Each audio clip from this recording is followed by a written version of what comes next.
being here to speak with you guys, but long time coming.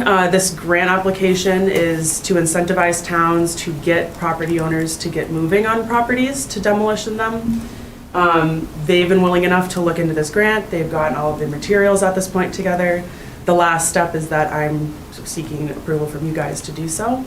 There's a cap for each community to apply for up to $500,000. They're going to ask for the full amount. They don't have redevelopment plans at this time.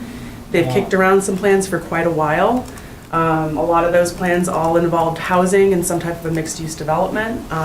But at a minimum, they're very hopeful that this will launch the potential to sell that property and let someone else have some useful reuse of that site. So we rezoned that property too to make it much more yep.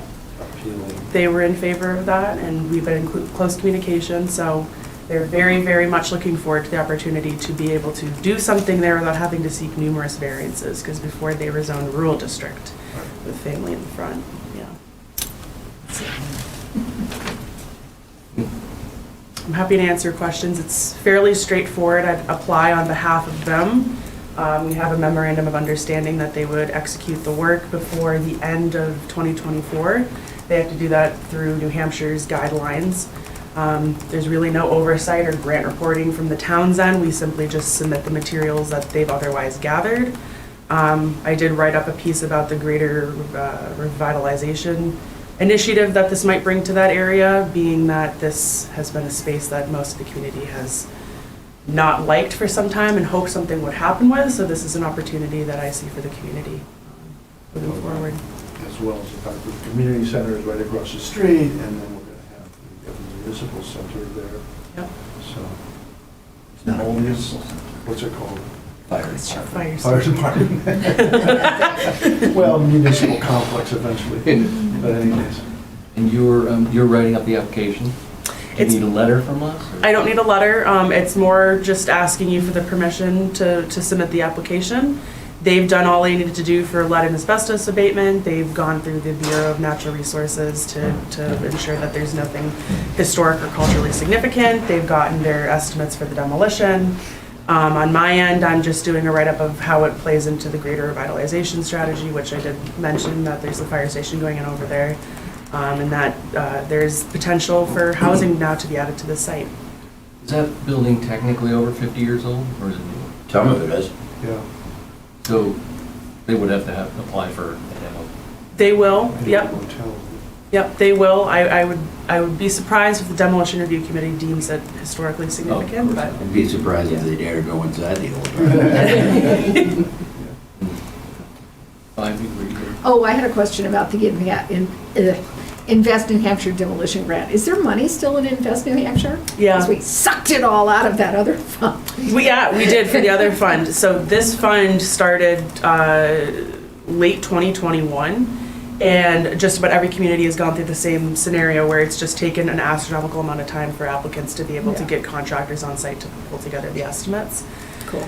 I just wondered, I mean, since a lot of that money has, I assumed so, or otherwise you would not be here. Yep, so it's on a rolling basis all the way up until the end of this year. So obviously wait until December. I think they'd be pretty crunched for time, but as long as they're done by December 31 of this year. Did we want to hear from Unicom? They just left a message. Or did we- Well, I'd be curious, it's not going to cost $500,000 to demo. Well, it might easily. It will, because Oh, yeah. I do have, You gotta get rid of it too. Yeah, you gotta take it somewhere. Yeah. It's not just pushing it, it's over, it's where does it go? I do have a cost estimate that they got. I believe it was just over 500,000, so they're seeking the full cap of 500,000 to offset it. I would add that when this grant came about, I did reach out to a lot of our other properties that were deserving of this, including the house that was across from Alltown. We didn't hear back from any of them. The only one we heard back from was Unicom, who was very, very eager to take advantage of this. I don't know that they need to convince us of anything. I'm No. willing to make the motion that we accept, or that authorize Danica to make that application. I'd even second it. Wow. Any other, does anybody want to stop? I would just call them back and thank them profusely. Yeah. Yeah. With the I'll provision stop. that one of us gets to the first? The first one, I think all three of us should. Actually, the fire department's already had their Oh, quite a bit of demolition going on in there. all those in favor? Aye. Aye, yeah, great, thanks, Thank you. I will call them back and let them know the good news. great, thanks. And be back to you shortly. Thanks, All Dan. right, see you Wonder shortly. what world they were expecting us to follow. Oh, right, I should also mention, for everybody watching at 5:30, if we get our act together, we'll have a budget committee meeting. All right, hi Lisa. Oh, I am told that there's a training opportunity, the Executive Development Program for Recreation Professionals. And there's two in the country. There's one by New Hampshire, National Rec and Parks, and one by Indiana University. And I never really gave it much thought because it was a 2-year commitment, it was expensive. But then after this financial sustainability workshop, it kind of got me amped up to, learn more and do more. And so I would like your approval to take, because the staff development in the general fund is pretty much tapped, we have $1,000 in there more or less. I would like to split the cost of that between the revolving fund and the general fund. And we do have over $4,000 between onboarding and staff development in the revolving fund. The overall ticket of everything with the airlines and the seminar and food, gas, tuition is $1,632 is what I've estimated it at. It would be more, but I did apply for a scholarship and they granted it to us. So I'm asking for your permission to take some money out of the revolving fund for this training program. How much money did you want out of the revolving fund? 1,600. It's about half, $800. We have about $1,000 in the general fund. We have $1,135 in the general fund. So if we split it between the two, that will leave us some money for onboarding for the spring. And Julie and I did not attend the Northern New England Conference that we usually attend in early January, which saves some money there too. I noticed that you did get a scholarship. They halved your tuition. Correct. Would that be available again next year? I could try again for next year. Don't know if it will happen. I submitted it under the premise that I didn't budget for it, which is the truth. Any questions? Anybody else have questions? Oh, actually, it says, please let me know by January 10th if you'll be able to attend. Did you already? I had that extended. Oh, okay, great. All right, well, I'd make a motion to approve this expenditure, yeah? Yeah, second. Any further? Now, well, I have a couple more questions. If we take the money out of staff development, then it's not going to be there for staff development. What kind of development do you have planned for the rest of until July, essentially? For in-house, current staff, general fund, not much, because most of the rec trainings happen after July 1st, usually after the summer. Oh, really? So that addresses the general fund. As far as the revolving fund goes, we do a lot of prep work for the staff. We give away little $10 gift cards to the staff member of the week. But if you're only taking $800 out, I think that should be sufficient. You think there would be sufficient funds there? Mhm. Do you want to weigh in? The only question was, were you gonna adjust your budget for next year? I have, yes. Yeah. I've talked with Lily. You talked with Lily about it already. So you just need the $800 out of the revolving fund. For this year, correct. So the motion would be to expend an additional $800 out of the recreation revolving fund for the staff development. Isn't that what I moved? More or less, but it was more for Ally, honestly. Yeah. So amended, Yeah. right, Tyler? As amended, yeah. Yep. And seconded. All right, Yeah. all those in favor? Aye. Yeah, it's always great to be bettering your Thank you, $800. I appreciate it. Indiana, though. I know, never been there. Good, bad, or What indifferent. time of year is it? April 13th through the 17th. Yeah. I bet they have a nice pool. You fly into what I consider to be the Emerald City, Indianapolis. Oh, okay. All right. Rises out of the cornfields. Yes, it does. Yeah. When you're driving across the plains, that literally rises out of the cornfield. I've never been out that way, so it'll be interesting for sure. Great. Thank you. All right. All right, next up. Can we get some of those goodies that you give out? Could you bring some in sometime? $10 gift card? Yeah. Appreciation. The Transcript Dam Project Fund, Expendable Trust Fund. Yep.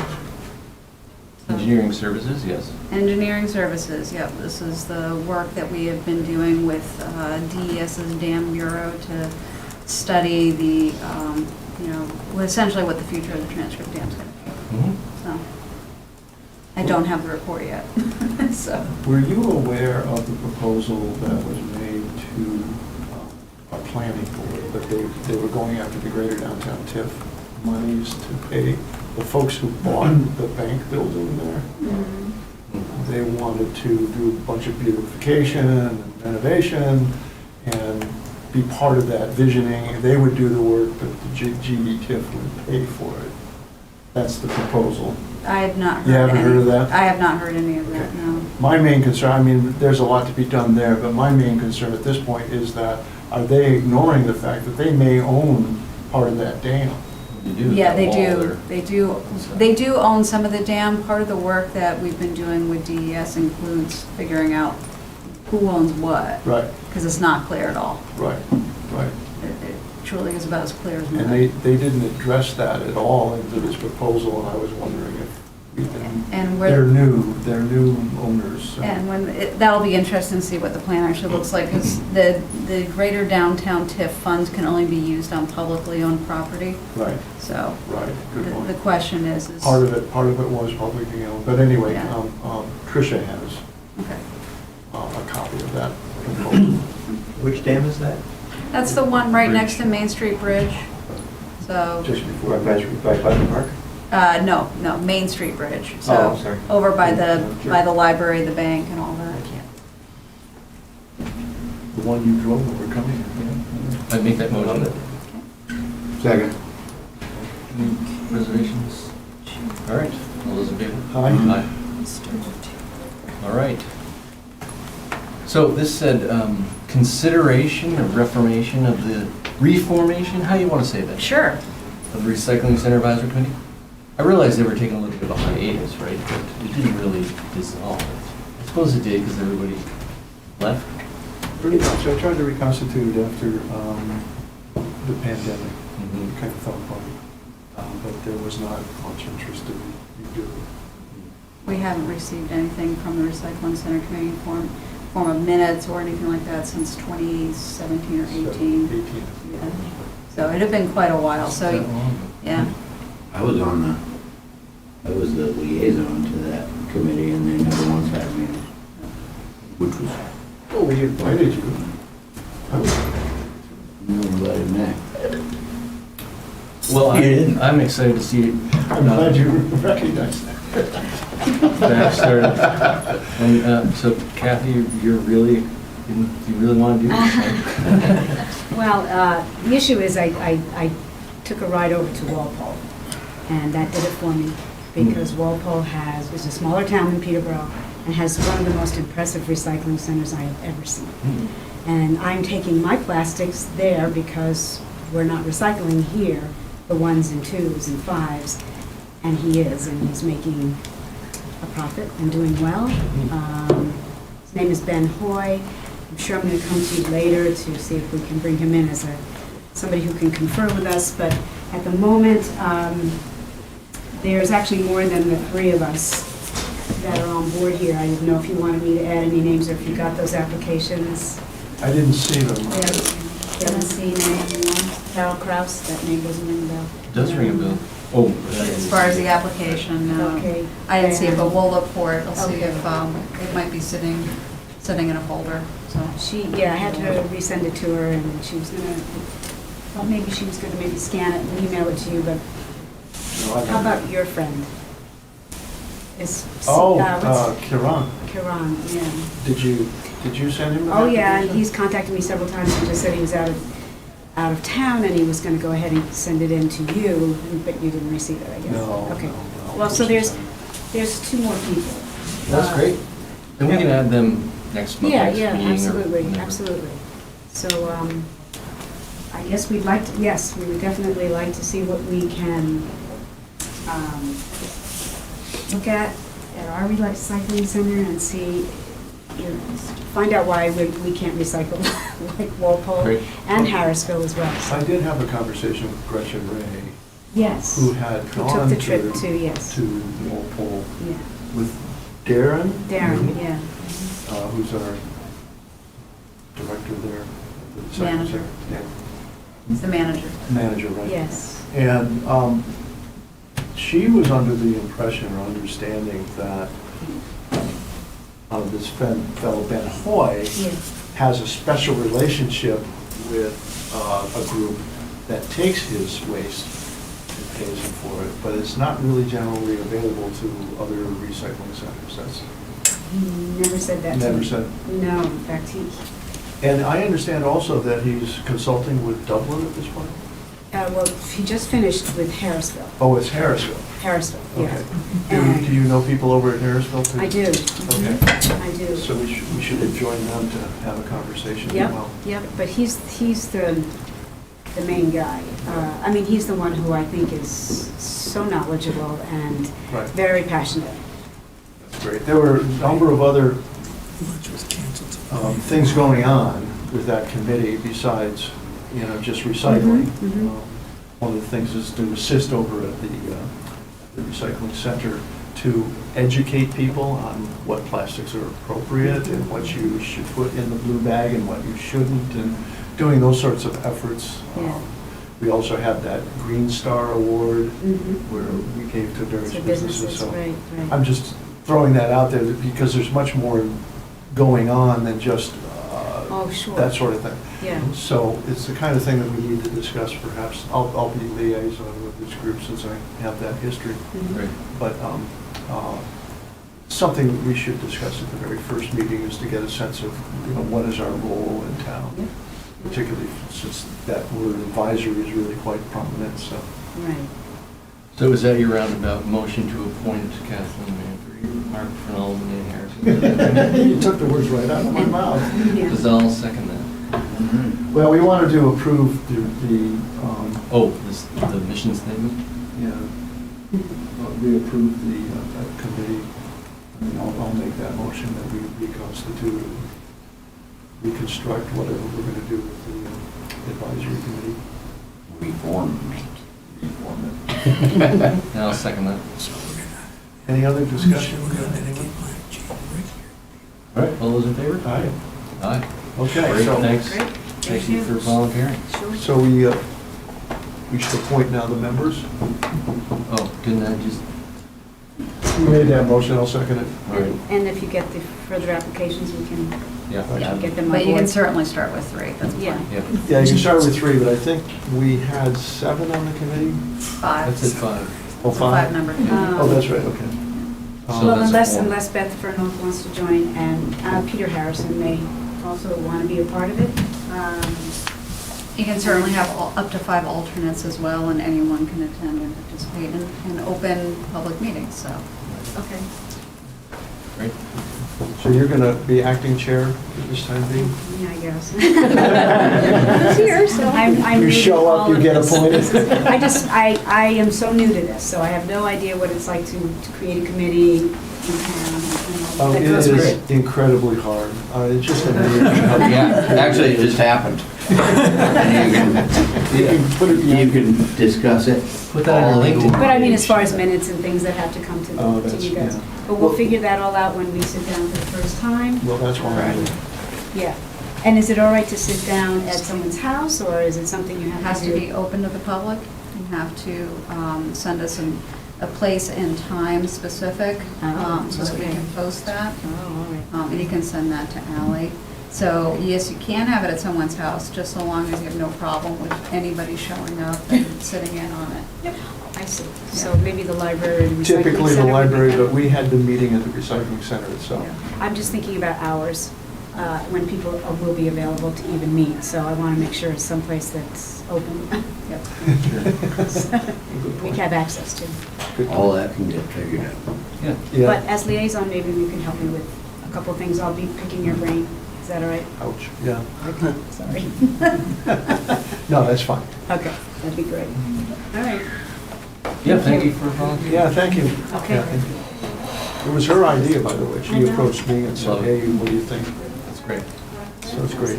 I know Loretta Laurinaitis, we should stay in touch with her because she was on the committee as well. So we Right. want to bring her in to get a perspective of what was going on in the past. That's a great idea. Thank you. Okay, thank you. See you, Kevin. And then we also have Beck wants to be a full member of the rec committee, and Helen Fairman would like to be an alternate member. Who's your liaison? That's me. Make a motion that we appoint them both. Bob Beck and Helen Fairman. Second that. All in favor? Aye. Aye. Great. What about those minutes from January 2nd? Shall we approve them? I looked through them, they look pretty darn good. Alan does a great job.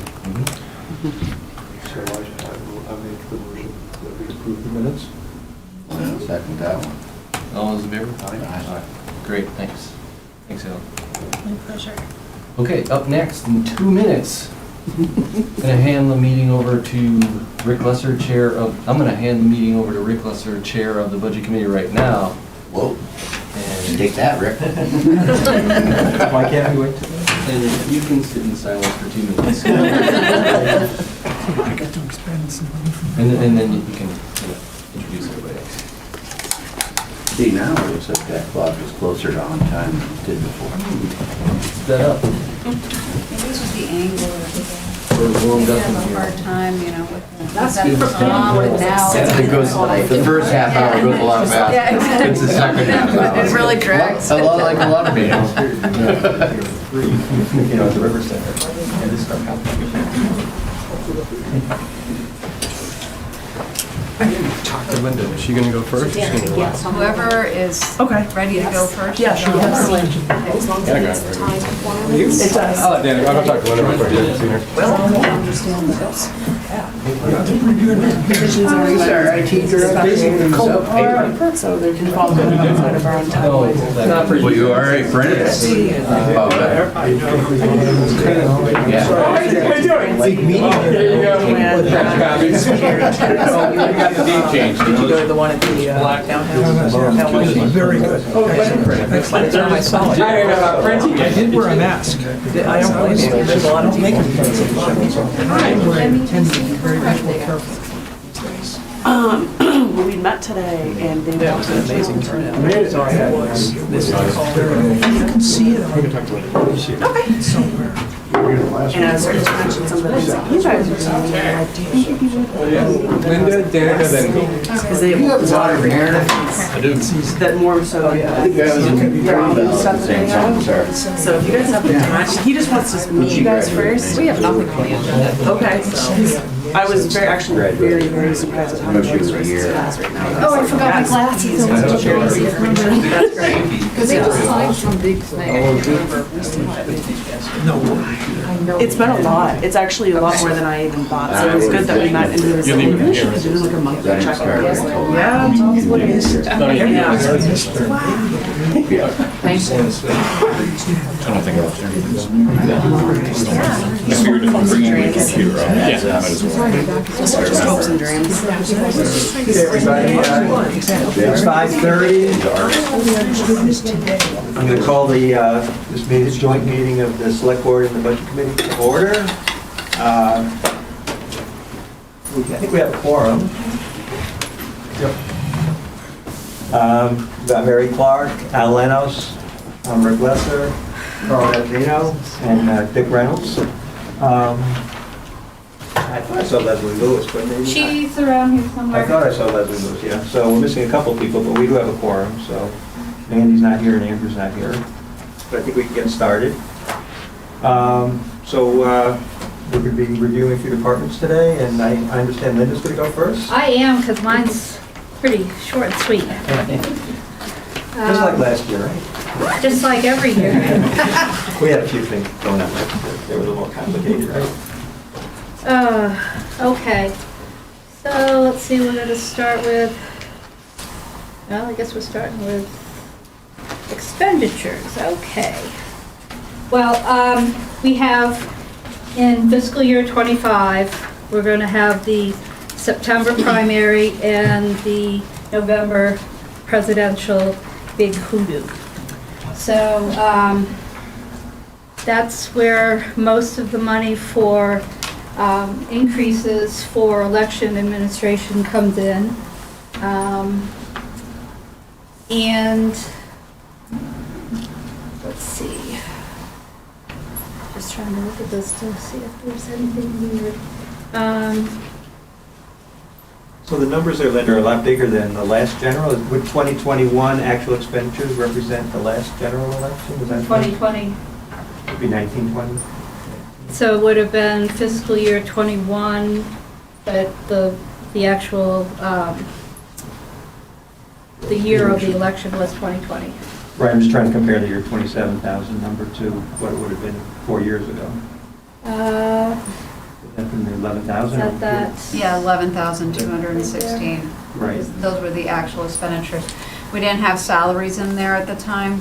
Okay. We kind of had those, we had them moved around a little bit. That is true. So it's not quite apples to apples there, but if you were to take that out, you can see there's definitely an increase in costs. And postage went up. Yep. I mean, we have to assume that with the November election, we'll have a lot more absentee requests than we're having right now for the primary, the presidential primary. So essentially, supplies have all gone up about $5,000. Everything else is in moving the salaries and increasing the salaries a bit. So supplies went from $79 up to $7,800? We're also putting in for a new ballot counting machine Oh, Yes. in next year. oh, one that doesn't jam up? Well, I can't promise you that, but it's new, because the other one doesn't, it's basically, there's no way to really service it, continue servicing it, so. And the state just adopted new machines, right? They have two, we just have to figure out what one we want to go with, so. But this will affect the presidential election. Possibly if we buy it in Buy it time, in time. yeah, It's in that budget. yeah. Otherwise, there would be only town elections coming up. Fiscal 20. Right, because then you'd only have the town one in May, the school one doesn't hit us because we get reimbursed for it. Right. But they don't pay for the machine. No. No. They pay for the,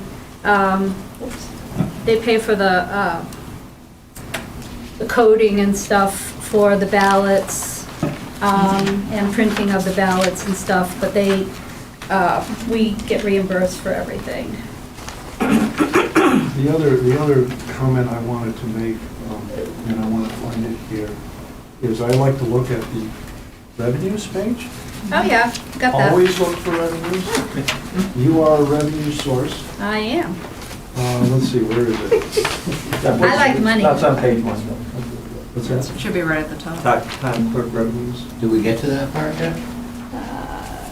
You want to talk about revenues? Oh, yeah. Isn't that part of Okay, the there they are. budget presentation? Oh, well, I can hold off. All I know is that it looks like all of our revenues across the board are flat. Well, mine are up. You're up a little bit. Well, you know, you can't make people buy cars. And for a couple of years, they couldn't even get cars. So Bay, you they can are make people actually. buy cars. We're gonna make you buy a new truck, and you too. And the one thing I would like to point out, the reason that it looks more flat than the expenditures is that you're comparing revenues that I just updated on the MS 434 that was due to the DRA for September 1st in order to set tax rate. Yeah. So revenues are far more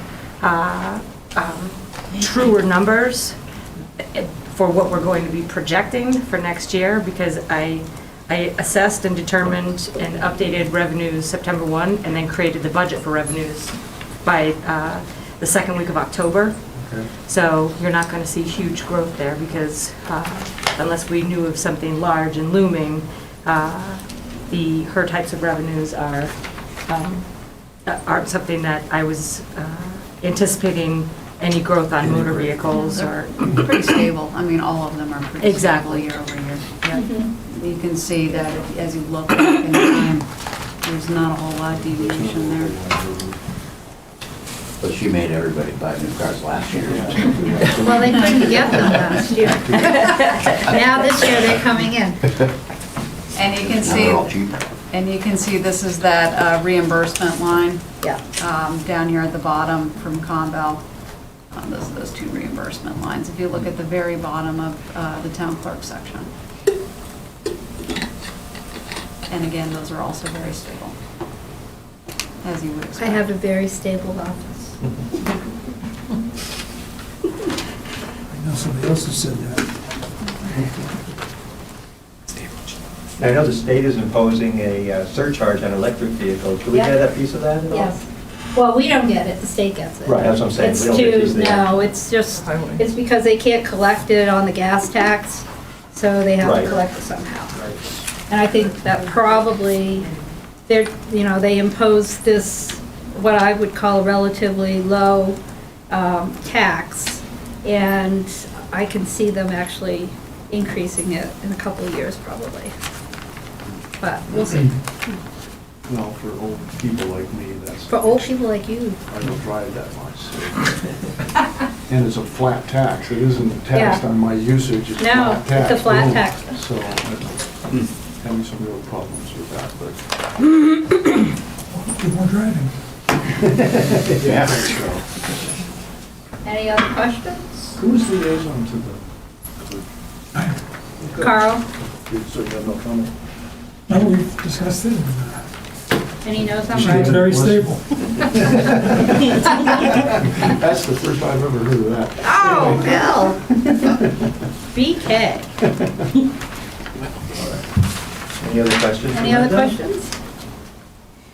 It is what it is. I mean, the only thing we're buying new next year would, hopefully, would be the new ballot machine. And the only other thing I have to do is get my plexiglass redone in my office, so it's pretty. But I mean, other than that, there's really nothing. You should get mirrored, so you can see them, but they can't see you. So this ballot machine, Yeah. just so aviations. Then you can make funny faces out. So Ready. the ballot machine, when we're up there, oftentimes people get kind of angry, like, and they hide they don't want us looking at their voting. Right. Is this gonna have like a little hood or something or how? One of them I thought did. I mean, we used to have a makeshift one that we had made, but then it got destroyed by water up in the upstairs. Who decides, Linda, on which of the two you Probably Phil and I will take a look at them and try to figure out which one. I mean, if I had my way, I'd probably want to go with the company that we've used in the past, that we have a really good relationship with. But, the other machine has its advantages too, so you've got to try to weigh them out and see which is going to be better. Linda, while we have you, I'm just curious, is there any issues next week with the primaries? People are anticipating quite a few write-ins. Yeah, I'm potentially. gonna, I've got a couple extra people that I've gotten to come in at 7 o'clock to help with the counting of write-ins. If anybody else wants to show up and help, that'll be the faster we'll get out of there. It's pretty fun. And it's only one race, so it's not like, well, technically two if you go Democrat, Republican, but I'm not anticipating a lot of write-ins for Republican. So just Democratic. I have a question. if there's a write-in, it's generally probably only one person that's getting written in. Probably. Yeah, I mean, it's not to say that somebody couldn't write their own name in, because we see that They a ought lot. to do. Yeah, Or your name. Bill Yeah. Taylor, president. yeah, Yeah, that happens all. Mickey Mouse. yeah. Mickey Mouse. I was But we this don't have to close. actually count. He runs every time. Anything else? Yeah. No, thanks, Linda. Okay. Well, that was easy. See, I told you. Yeah. You get to go home and have dinner. Danica, you're up. Hi, everyone. I'm Danica, I'm Director of Planning and Building. I'm going to make you jump around a little bit just because my budget, the layout kind of jumps around a little bit. So I kind of like to start with who are our boards and committees. Just about all of them have some numbers built into our budget. So starting at the top of the first page for expenditures, we have the Heritage Commission. They are unchanging for what they're asking for. They typically ask for small amounts to support things like supplies and training. On the next page, sorry, Nicole, No worries. is the Conservation Commission. I got a mouse, so I'm good. They're also unchanging, but a big component of what their budget is comprised of is that the Conservation Commission holds quite a few conservation easements. Those easements by law require that they monitor and maintain them, and so the majority of these funds go towards maintenance of those properties. That includes things like mowing. Going back to the first page, at the bottom is economic development. Economic development includes funds for the EDA, the Economic Development Authority, the Peterborough Welcome Team, and the new items this year, and this is really the biggest change to the budget, is a little over $4,000 spread across these budgets to support the activities of the Affordable Housing Committee. We have discussed these numbers with the EDA. This is the first year we've asked for funds to support their work. The EDA was also in support of seeing some funds be put aside to support them moving forward. This past year, our Affordable Housing Committee has gained quite a bit of notoriety for a lot of the work that they've done. We've been asked to speak at conferences, webinars, housing forums, and we'd like to be able to give them a little bit of funds to be able to make sure that their impact goes a little bit further. I know we have some members here tonight, so if there are questions directly for the Housing Committee, we do have some folks available, but overall, it's fairly modest. It's like the addition of $1,000 for supplies, and the addition of about, I think it was $750 for some services or advertising. We kicked in some extra funds for staff development. There's lots of trainings for the Housing Committee to attend. However, in the past year plus, a lot of those members have either had to forego going or have had to use their own funds to go because we don't have funds to send them. Any questions about committees before I move on? Yeah. Danica, could you talk a little bit more about the $3,000 for events? How that's For events, allocated yeah. across the committee or the housing committee, the Yeah. EDA? So right now, typically we budget $500, and that's for the Welcome Team to host their events. This year, we've bumped it up quite a little bit, and that's primarily for the Housing Committee because they do host events. This past year, we hosted 2 ADU seminars. That was wildly successful, the first of which was sold out. The second was not fully sold out, but we still had quite a full audience. That was something we did in conjunction through the Office of Planning and Building, but also with the Housing Committee so that I could help financially support some of that work. I know that they'd like to do more of that work moving forward. However, there are costs associated with renting spaces like the 1833 room. So they put together those numbers for how much that would cost in terms of room rentals, the potential for supplies like snacks or drinks, or printings for that matter.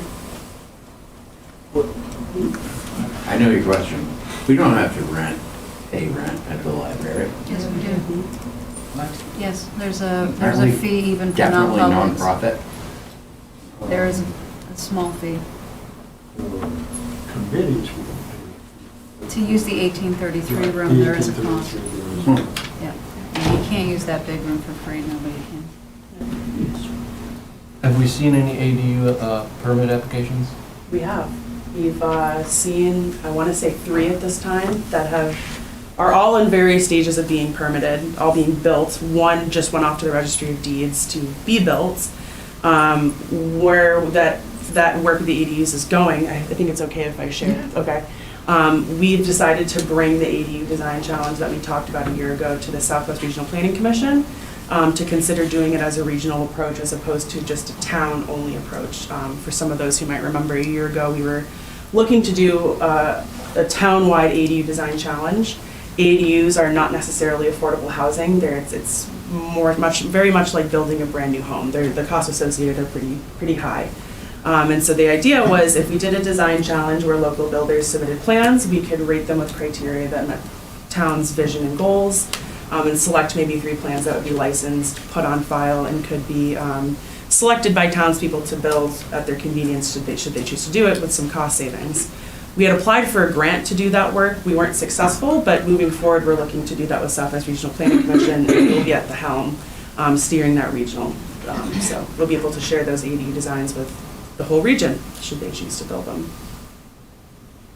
Danica, are they the Affordable Housing Committee, is that a standalone committee, or are they a subcommittee of EDA, or are they ad hoc? Right now, What's they're the a status? subcommittee of the EDA. Yep. This isn't the first time I've seen these budget numbers for the EDA because I attended the EDA meeting.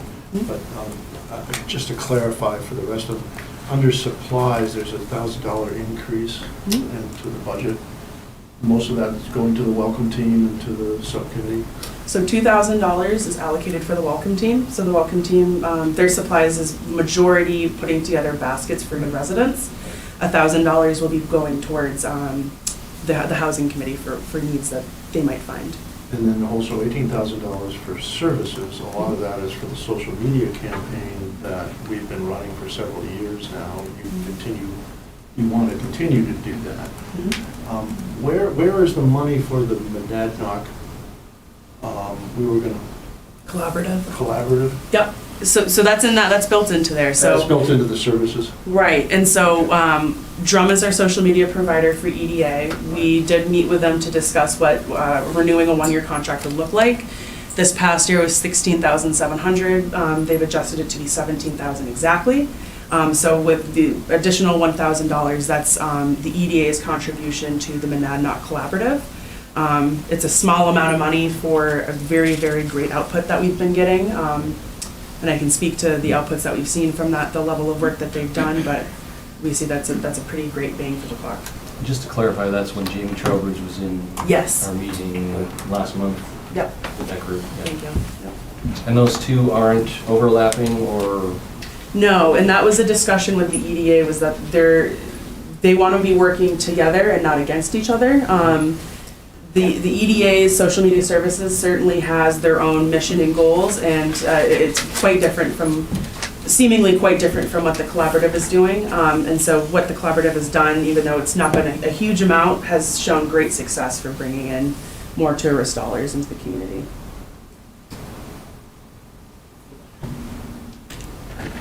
Sorry, Leslie. That's okay. So I see $18,000 you're using, I guess, a social media agency. So how much of that actually goes to ad dollars? I'm doing math in my head. It's about $1,500. So they spend at least $100 a month on ad buys. They can spend more than that, but it depends on the level of commitment they have to recording things, going to events, and putting together different social media posts. So I'm sorry, they're spending $100 of the $1,500 a month on ad spend, and all the rest is agency fees. Yes. Does that feel like a good value? Like, what are we getting for $100 in ad spend? Yeah, we've certainly had this conversation in the past, and so I think it was important for the EDA to scale back what their ask was for the purpose of social media. It was originally to bring high-tech industry from California and transplant them here, and I think that that's something very hard to track through the analytics. The mission of their social media now is to generate awareness to a certain demographic in metro areas. We're certainly seeing that through the analytics, but I agree that it is higher. So most of them is organic posts that they're doing for you? It's a mix. It's organic posts, but then they also have requested posts. There could be things like events or different initiatives that we want them to create certain campaigns about. Boosting from the page. Okay. Any other comments or questions? So are we still going to move on to planning? Yes. Yep. Building, is that next? Yes, so kind of back to the top there, planning and building administration. So our office consists of myself, we have Laura Norton, our administrative assistant, and we have our newest member, Tricia Cheever, who's the energy and community planner. It's important to note that the main change here is to the overtime line item.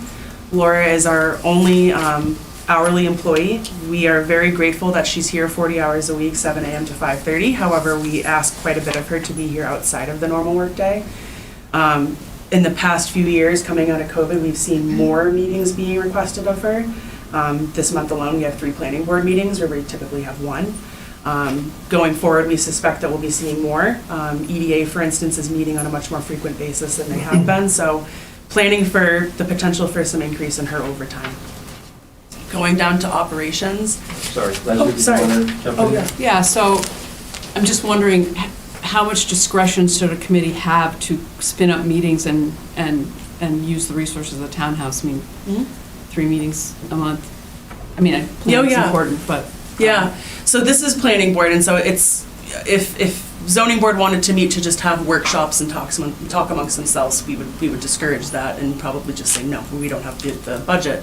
Planning board right now is working through zoning amendments, and so all of them are related to either public hearings for projects or public hearings for zoning amendments to be on the ballot, so we're just happen to be in a time crunch to get them all together. And so because we know that we're under deadline to do it before, I think it's February 12th, that's the only reason we happen to have 3 in a month.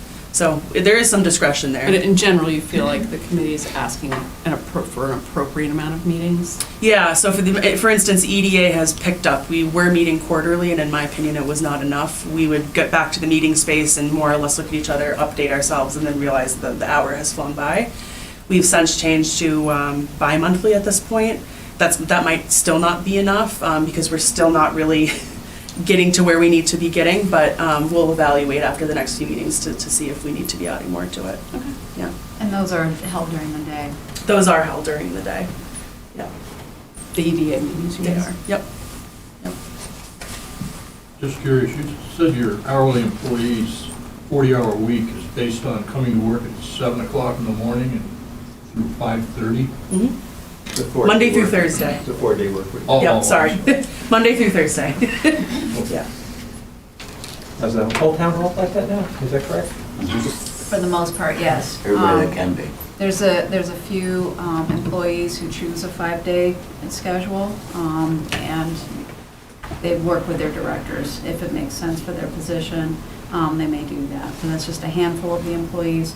A couple of the directors, Bosch is one of them, prefers coming in on Fridays because it's nice and quiet. You can do upgrades We make calls anyway. Everybody else is working, cops, ambulance, Yeah. so Yeah. it's just easier. So it's really kind of at the discretion of the department director and the employee, what works best for them in their position. It works great for us, having or contractors, for instance, be able to come in before their workday or at the tail end, heading home. Absolutely. But we have found that when the town clerk is closed on Fridays, this place is a ghost town, so it really didn't make a whole lot of sense for us to keep the whole building open. If it made, it was really good for employee morale, to be quite honest, to move to the 4-day-a-week schedule, so. We're happy to I'm follow. not questioning the Yeah, no, just as a reminder Well, of you got your of how we got here. explanation. Moving on. So for operations, I won't go through all of the numbers line by line, but there's really no changes to the numbers that we presented last year. The main item is that the computer services line item has increased ever so slightly. That covers the cost of our annual fee for a software system that we use, which archives permits, issues the permit, and has an accounting system, for us at least, for building department permits. So that's planning, zoning, and building permit software. And it's been a huge help to be able to have those all digitally.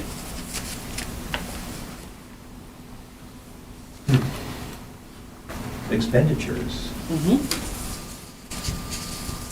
revenues, planning and building.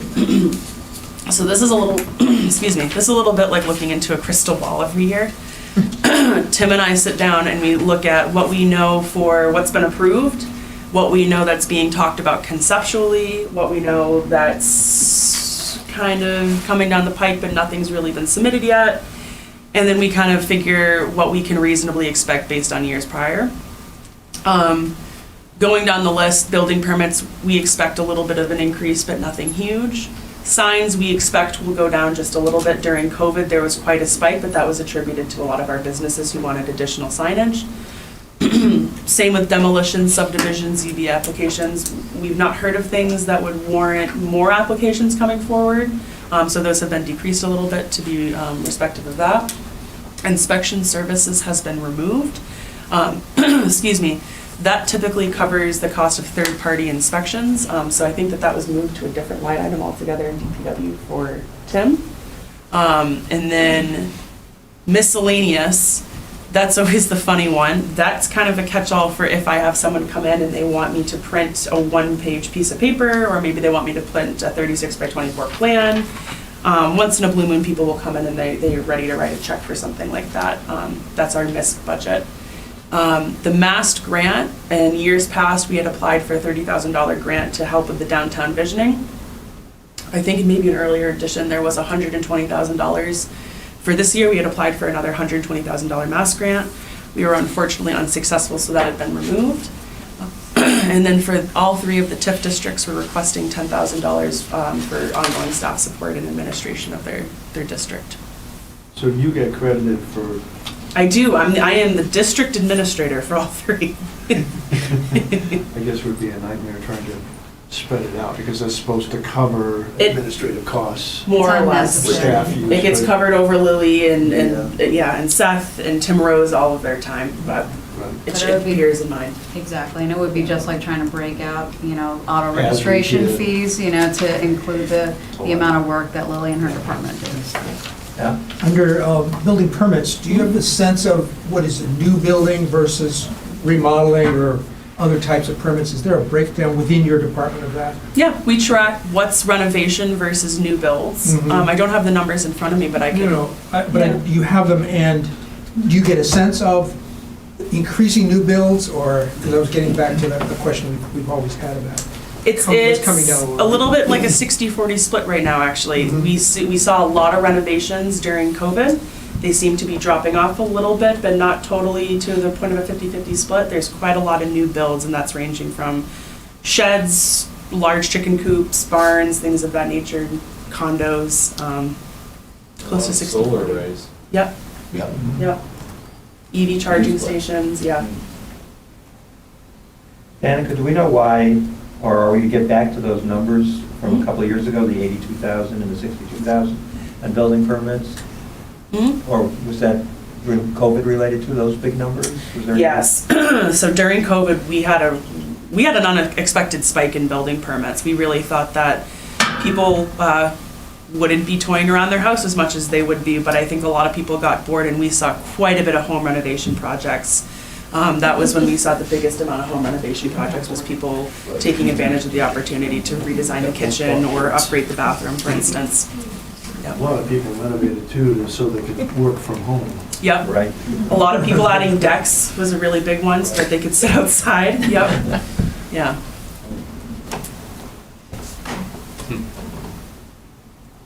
Any other questions for Danica? Did we cover everything, Danica? Do we have both That's revenue and everything. expenditures? Yep. Who was your, My liaison was Andrew, and we did meet last Thursday. Did he have any particular questions about the numbers? Not about the numbers, no. You provided some background information as far as what's planning? Yeah. Mission statement, is that correct? He had asked what the benefits of having our department was. So I had listed out kind of the requirements of why we exist and all of the things that we do. That was, yeah. So it was kind of a list of everything that we do and why. Yeah. You did a nice job on that. Thank you. Very extensive. Your question in the audience? Yeah, I just have one question. Could you give us your name, please? Lisa Stone. Thank you. So Danica, I know we've talked about if all the projects that the planning board has approved actually all of a sudden need to be inspected tomorrow, that might make you a little bit crazy. So have you guys come up with a plan financially and staff-wise how you'll handle that? Yeah, so that's a good question. So Well, Tim works in our department and I get all of his revenue. He is technically under the DPW budget. And I know that he's been in close communications with Seth to discuss that there is the potential for a boom in the amount of permits that are being sought at one time. There is some recourse currently that he could go to third party and just say, we don't have the time, you're gonna pay this person to do it for you. But moreover, I know that they've been working together to figure out should something be starting to be budgeted into next year's budget. Can it wait 2 years? But I don't know where those numbers have landed, so I suspect that Seth will have a bigger update. But it would be a cost carried by the developer, not by the town. Right, and so that was part of the discussion is we could have them pay. Is it such a boom long-term that we need to bring on someone part-time? I don't know if that's quite the case, but I know that he'd been in close communication with Seth about that. I know right now, we've just been, I'm the planning board chair, by the way. Right. So we've been kicking stuff down the road. Everyone's asking for extensions beyond their 1-year approval. I think we've had 4 extensions on really big projects in the last 2 months. That people just, they either been waiting for a grant or have been unable to get the land use guys to start their work. All kinds of stuff. Waiting for a state permit that's been taking forever. So, it doesn't look like all of a sudden it's just gonna go explode, but it could indeed, that everyone could be ready to build next week. This was a major topic at the last EDA meeting, I might note, and maybe you should invite Lisa to come to the next meeting where it will be discussed again. It'd be great input from you. Yeah, to, I'd love to figure out how to shake them up and get them building. Yeah. We go through all the planning and having the room packed with people that are yelling at us and decide to approve the project, Yeah, right. and then it doesn't get built. Yeah. And we're just like, what the heck? That was a lot of work for everybody, for Danica and the department and, all the people and for, still keep kicking the can down. Carol, do you have a comment or question? Yeah, just, I guess I would be concerned if an affordable housing builder like Catholic Charities had to front a bill for inspections. Right, excuse me, right, and that's kind of where we have to take it case by case right Yeah. now. We've not had a situation yet where Tim's been so overloaded. To put that kind of in context, Tim probably permits close to anywhere from 30 to 50 housing units per year. That can be multifamily or single family. So in a situation where we had a 96 unit facility approved this past year who are born ready to go April this coming year, that's the potential of over 100 building units in 1 year, which we know is way more than Tim's ever dealt with. But we would have to get creative and figure out what needs to be done. I know we've been willing to work with that developer to make sure that he can meet his needs and we have our needs met as well. Yeah, because he's talked about phasing, which is a good thing. Yep, he does have a general phasing plan, which is helpful. Still kind of all falls within the 24 timeline though, so. A lot of those units are cookie cutter, right? They're all pretty similar. Yeah, they are. Excuse me, they are. Almost rubber stamp. Well, Hopefully. we're about Ideally, about the Yeah. budget, right? Yeah, put eyes on it. yeah. Let's not get off on a planning board, Dan. Trust me, I can't sit through it. Yeah. Certainly taxpayers shouldn't be on the hook for the company that's building. They pay their fees. We're not, if they can't afford the fees, they shouldn't be in the business. Danica, just one more question from me. Is there any backstory on the mask grant that we didn't get this year? They had more applicants this year than any other grant round.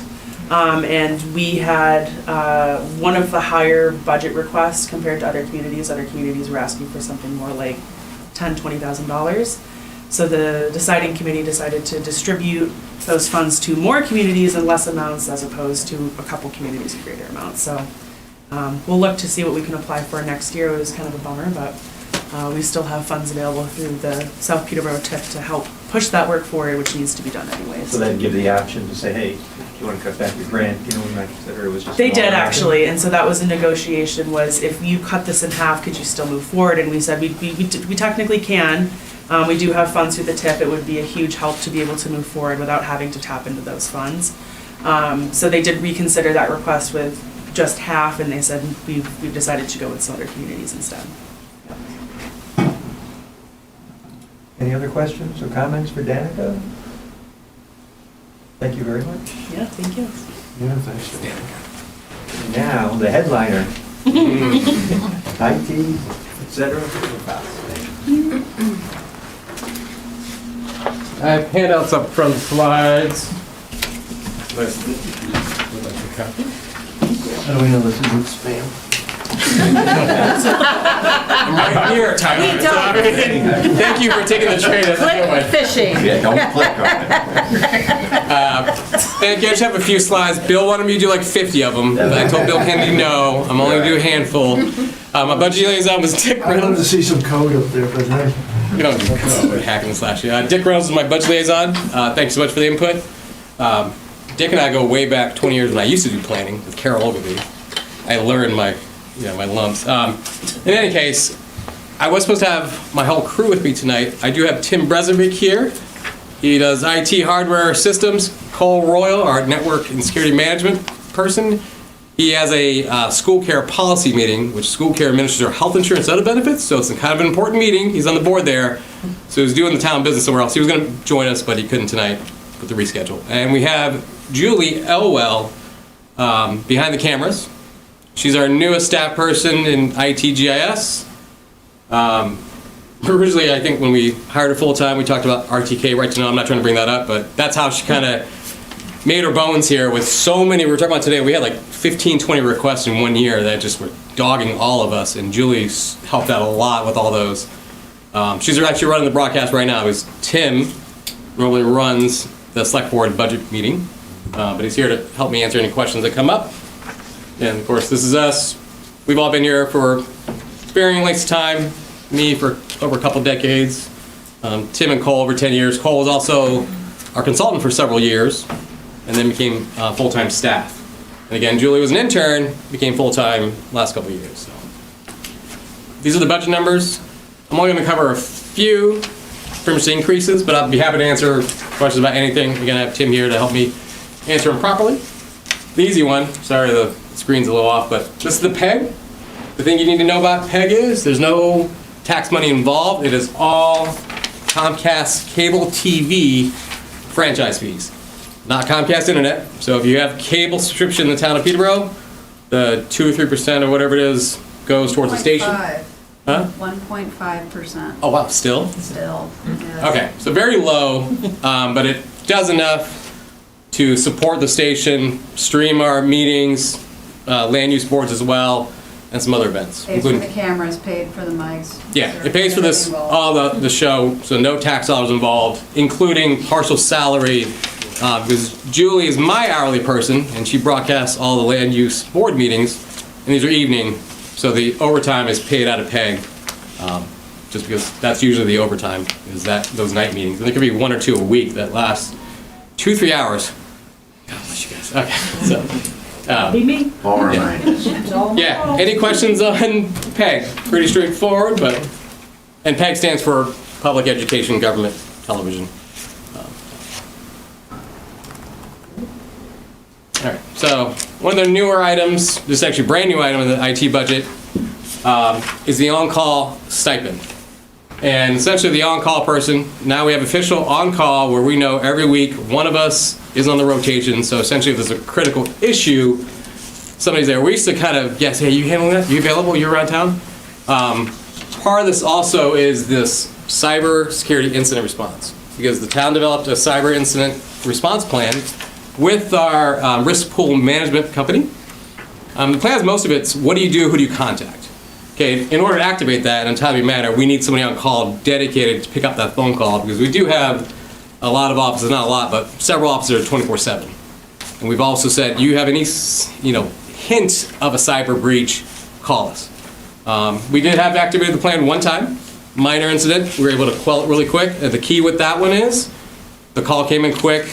Myself and Tim were able to get on it, close it down, then call our forensic people just to make sure. Time is of the essence for those things. So is that someone just calling you and going, oh shit, I just clicked on a link? Yeah, actually that's pretty much verbatim. For lack of a better term. No, I mean that's how quickly, we kind of ask questions, but yeah, that's what we're ready for. Very well put though. We have a 7-second delay, so that was Okay. kind of not go on there. Yeah, that'll get beeped out. But yes, that's essentially it. Because Nicole and I talked, what's the point of having a plan if we don't know who's taking the call to respond? So we developed this, budget items there.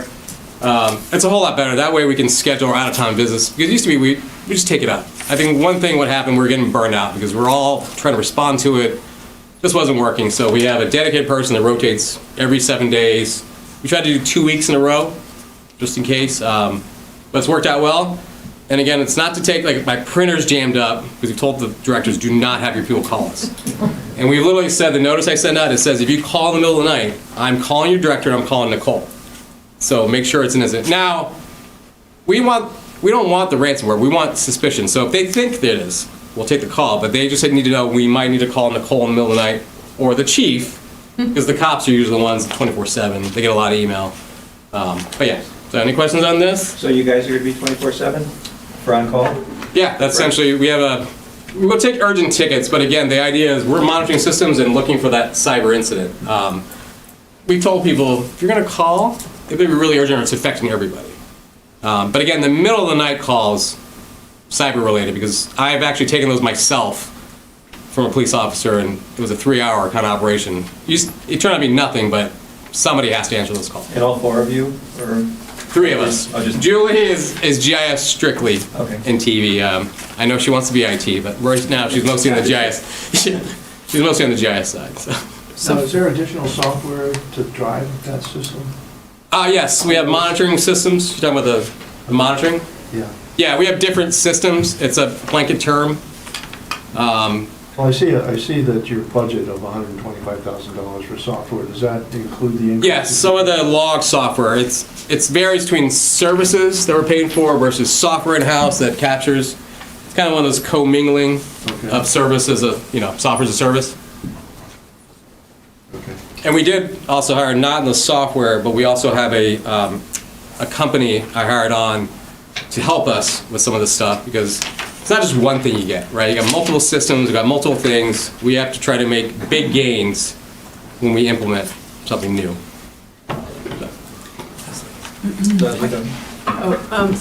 How is the stipend calculated? Is it just a blanket cost for the week, or do you get it per call? It's no, it's Like if it waits? essentially per person. It's 1 day of salary week stipend. Got it. And Lily's here if you want the actual number. That's okay. Al, did you have a Yes, comment? is there a security plan for the wastewater treatment plant? And it's run by a lot of different computers, or at least they have computers, let's put it that way. Yes. Are they somehow connected to the internet that could be attacked, if you will? Is it- SCADA, but we have separate networks there. We have business network, which we have to keep semi-open. The SCADA network we lock down as best we can. After working with numerous security people in the state and getting educated on it, we're not in a bad position. But we are going to make it better. We have multiple layers. The consideration we always have to keep, so I don't upset them, is our vendors. Because if multiple vendors supporting the SCADA side that we don't support besides how to get to it. So numerous considerations, but we have talked to all the vendors that security is priority, and we will keep continuing to lock it down. So yes, because they're aware, all these vendors they use have had breaches in other spots, so they're well aware of the issues. So we constantly kind of keep talking about it. So yeah, big one. Email internet, there's a cost increase. Because we have added a dedicated line for our backups to the cloud, which are encrypted, immutable, which is a buzzword we like to say, essentially means it can't be changed. So once we push it to the secure cloud, there's no changing. It's more of a, just in case something happens here. So it's more of a ransomware protection. But I've said this before, and I don't know if I say it out loud, but if we have to go back 5 months to pull a good backup, but that's the standard. The number we use out in the world that we're kind of taught is 191 days before a breach is discovered. Yeah. And it could be another couple months before it's even taken care of. Yeah, when I started kind of reading the numbers again, it kind of all sunk in. It's like, wow. And it keeps getting extended. So, yeah, so we try to keep our backups here, disaster recovery backup, in case the building burns down, we have another site, and then an online encrypted backup, which is new as of this year. If some of you recall, in the past years, we've never wanted to go in the cloud. Now it's kind of expected, especially when you have multiple sites that are physical. You want something else somewhere out of town, as we talked about.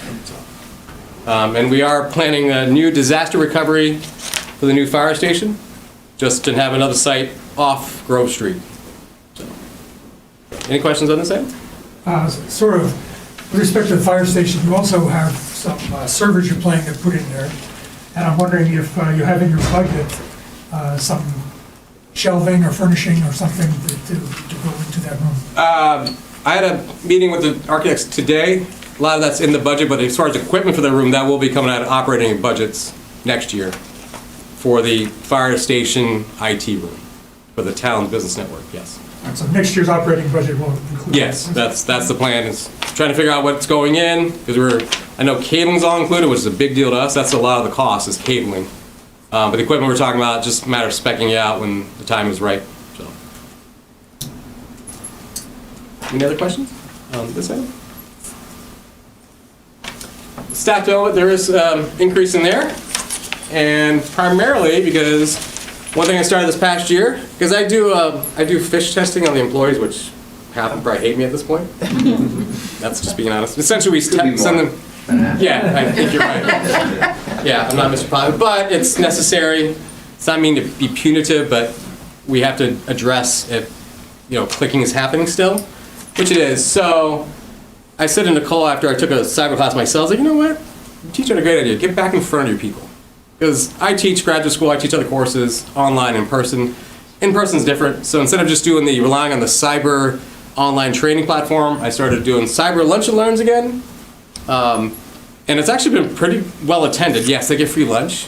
But honestly, if I got 40 people showing up and our staff's less than 100, it's pretty good.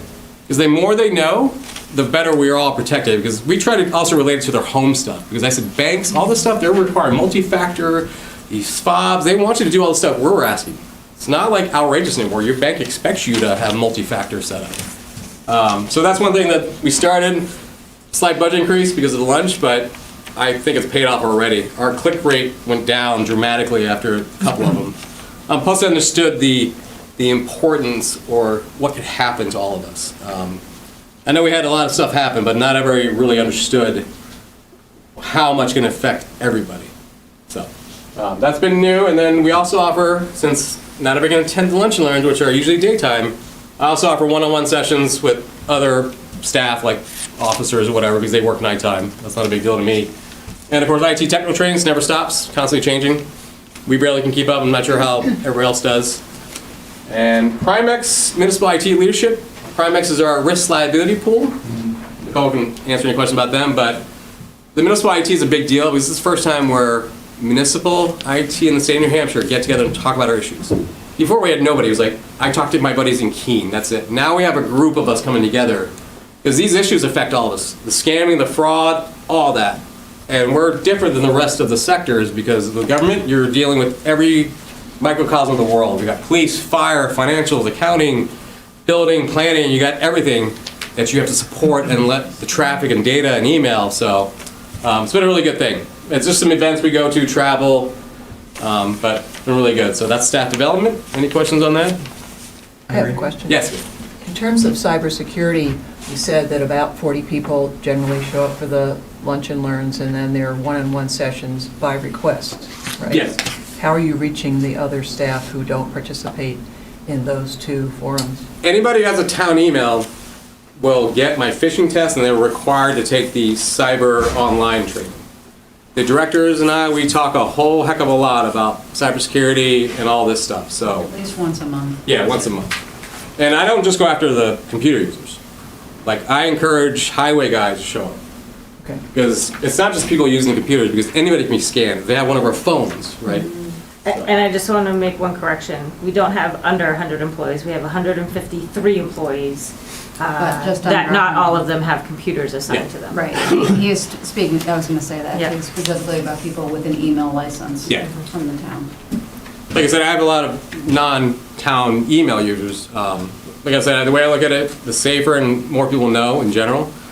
better off we are. Because remember, sometimes the phone call starts, right? Not the computer user. Phone call starts, gets another person involved, and lends credibility to that person. We've seen it here, so yeah. Thank you, Libby. Maybe you need to offer like filet mignon or something. You know, liquor. Yes. Bring it up. Liquor. Wow, I didn't say it, Nicole. Yeah, but they've been pretty successful. And it's not just me talking at them. It's been good because people are learning the challenges. We don't have solutions. We tell them tips, and people talk about when people call them, you don't know if it's the right person. That's what we talk about in these meetings, because you don't know who you're talking to on the other side, the phone or the email. And I think it's also been really helpful for people who don't necessarily learn very well just from reading text on a screen. Exactly. They're actually hearing from other people in the room, oh, this happened to me, this happened to, we've had, I forget which officer it was, but came and, went to one of your sessions and was describing in detail a cyber incident that happened at another organization here in town. And it was illuminating for the people that were in the room. Oh, Joey and I. That was Joey. Homeland Security thing, yeah, that was awful. Loved it. They did. And so I think that's, you talk about teaching and putting those skills to use here. Fosh and all these other people are really teaching each other in ways that they may not have been able to, may not have been able to absorb information otherwise. So it's been really helpful, really useful, and I think really popular and positive for everyone. I think people were surprised it actually was good. The first one we had, like, wow, that was actually good. I was like, I mean, come on, cyber lunch and learn. I mean, but the second one was right before the holiday lunch, and we had actually, I don't know how many people, almost everybody. Almost everyone came. It was great. It was a really great turnout. Yeah. So. Does this count as attending a cyber lunch and learn? Yes, Bill, you're Do off you have the lunch hook. Hey, any other questions? Come back to it if you need to. On the GIS side, natural resources inventory. Every town in New Hampshire, and actually most towns and cities in the nation, are required to do an inventory to do master plans and zoning. Town in Peterborough hasn't done one ever in 35 years, even though I've been here 22. So I brought it to the COMCAST last year. I was like, hey, why don't we do a natural resource inventory the proper way? So we started working with them over a year ago. And if you're interested, tomorrow night at the COMCAST, we're going to present these live draft posters in this room at 7 o'clock. We have about 6 of them, different theme maps, wildlife habitats, groundwater, surface water, unfragmented lands block, conserved landscape. Yes, Carol? Is this an update from the 1974 one? Most definitely. This is better, yeah. Yep. Okay. Yeah, it's all modern. But yeah, we're unveiling draft maps tomorrow. Been working on this for a while, so. Who's generating these maps? This is all in-house. Yeah, this is all between me and Julie. GIS system? Yeah, I've actually done numerous of these on the private side and academic side. So I was like, hey, Francie and them, let me do. And we also have a web app that's coming up. Julie was working on that today. This is, the main use of this is also public education. It's outreach. So once you have the posters around the building, and then we'll have a web app that'll be public. People can look at the natural resources. It's not to be used for regulatory and legal purposes at all. This is just a guide. It's all publicly available data from the state GIS or our own GIS. Am I anyway? No, it's okay. Okay, sorry. I chose the C. Yeah, thanks. But yeah, that's Natural Resource Inventory tomorrow night. Also related, the GIS. Big thing with this is, it's capital reserve. I'm not talking about it tonight, but we put out an RFP, request for proposal, back in December, received 3 proposals back, and we're ranking and reviewing them. We're hoping to make a decision this Friday or Monday. I mentioned earlier, it's a department head, it's so competitive, I've reached out to a couple of my muni buddies, because once we rank them and we choose, they're going to ask why.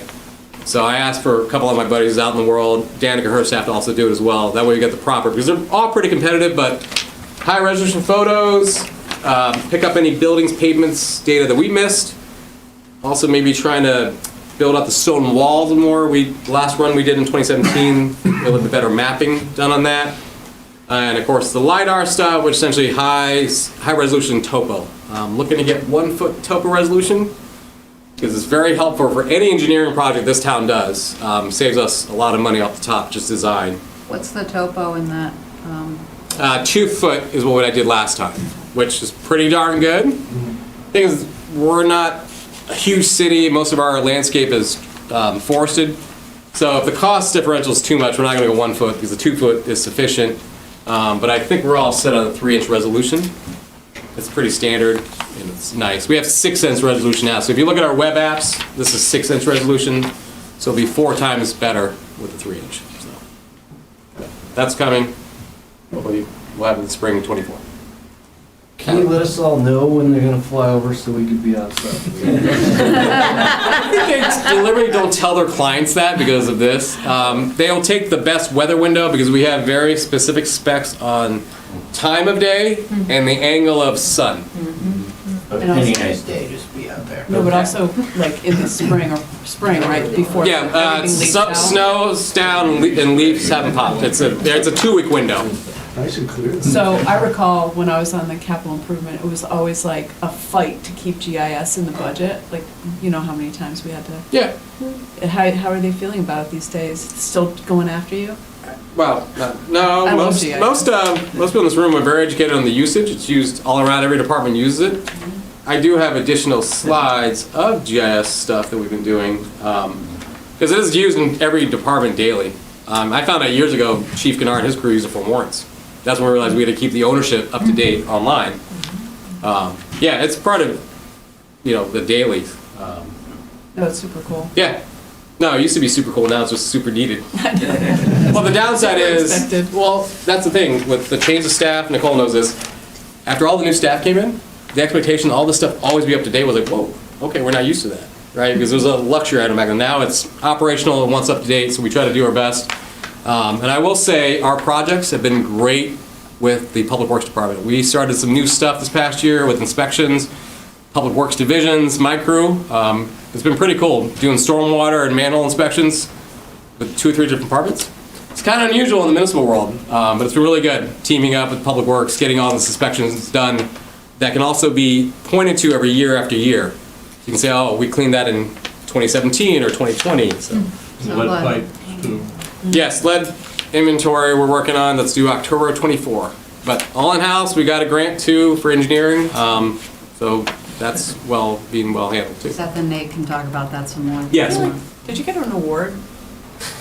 Yes, for even something. It's been a long time. It's been a long time. 2015, the town won an international special achievement in GIS award. Yeah. Well, so I was just curious about the grant opportunities for the, I know I'm old and I don't remember things. I know. I stopped putting in. You guys want to talk later? Yeah, I know, right? Reminiscing. Sorry, Bill. How'd you come in? He owes her a drink now. Or at least a lunch and learn. No, all of us. Everybody Go was back to the budget. Yeah. So I just put these in here for extra, but. You said you had 3 proposals for that GIS that you Yes. decided? How were the dollars? Were they pretty much in line, all of them? What you expected? The way the vendors wrote them, we had to kind of sift through because we did ask for base cost and then optional, and each one gave optional a little bit different, like LiDAR, this amount. So Julie did a really good job trying to get you apples to apples. That's why I've asked my 2 other municipal friends to kind of go through and rank them. They're pretty close for the base. It's those extras that the cost differential. Like the higher resolution, 1 or 2 of them had very dramatic costs, so we might have to ask them a couple questions. But yeah, but we'll come under budget for the flyover. And the beauty of a reserve is I don't have to spend all of it, I can carry it over. So. And you think the 3 inches probably going to prevail? Yes, I think we will at least do the 3-inch resolution photos. Yeah. I'm not set on the other higher resolution. It doesn't really serve a necessity. No. Good. Could you just break down the network systems at 44.5? Where did we talk about that? The capital side, right? Down here? Yes, the 44,500 versus 19 last year. Network systems. Yes, with the. Is that all one big number, or are they different? Yeah, they're different components? appliances in the capital plan. We kind of try to keep it level. So one year I'll buy a couple servers, and then the next year I'll go buy switches and other network appliances. So that will fluctuate depending on the year. I believe next year I'm not buying servers. Yeah, so servers are down and yeah, so systems are up. And also knowing that new buildings coming online, we try to keep the firewalls and network appliances pretty refreshed. I actually, we're probably doing, what, every 3 years now? Yeah, as long as they're viable. Yeah. So it's become more frequent, because you have to keep up, hardware, technology have to keep up, everything like that, so. Yeah. Any other questions for us? I think we hit everything for us, is that right? I think so, I hope it's Great. You said, sorry, Yeah. Yeah. you said at one time, we might be able to sell these programs that you've developed to other places. Am I correct in hearing that? I don't think I talked about selling them. Like, the stuff we do, some of it's customized, that we have a developer, and the stuff we do, I've never talked about it. The planning board and budget committee talked about years ago that my department would serve other towns, but we put that out because I said if planning board or Nicole needs something, I'm pushing out everything else that a town might ask me to do, and that would have been a problem, so. Because you But if sell there's anything to things sell, it's to. the town that sells it, not you. Well, yeah. I didn't, yeah, I meant, No, but they want to use services from our department to, Gotcha. yeah. Sorry, what was that, Leslie? Can you sell this stuff to developers, but it's just public, No, like, just the public has it? no, we don't develop, like, developing as a whole, that's coding. We have a developer that helps us. No, I mean, to, like, building developers, like, Oh. sell all this information to them, so that they could. Oh, we have sold data to engineers and developers, yes. We haven't sold data in years because honestly, we make it available. Because honestly, most developers work for our residents. Right. So we try to make the data, not that's pure data, but the mapping available to anybody with an internet connection, or can come to Danica's office and she's more than happy to help them, so. It's really the avoided cost. I mean, the tens of thousands of dollars every year that we avoid in cost by being able to produce it ourselves in-house for our own projects is what's really the real benefit. And also, I mean, just talk about the amount of time saved, you know, by having that online map available where people can click on their own property, they can pull up the assessing card, they can get their own plot map, you know, of their property that shows roughly where their boundary lines are. Saves us a ton of time, and we've really cut back on the amount of FaceTime that we have to give to people on a daily basis. So it saves taxpayer dollars and Yeah, stuff. I'm a huge booster. And one note, there is new assessing software that the town's putting in. So these access online should get better. So eventually you might see different property record cards, probably about a year. I can't imagine we'd do it earlier than that, Ally, right? It This would, fall. Yeah. it would be Almost a year. around the time the final tax bills are released for 2024. Yeah, so we're just trying to get it better, so. Great. Great. Anybody else have any comments? Boss, thank you very much. Thank you, appreciate it. I think we just have maybe one more piece of business for budget, it's just to approve last month's minutes. Does anybody have a chance to look at them? Any comments or concerns? Motion to approve? So moved. Second. Second. Carl, second. All in favor? Aye. Great.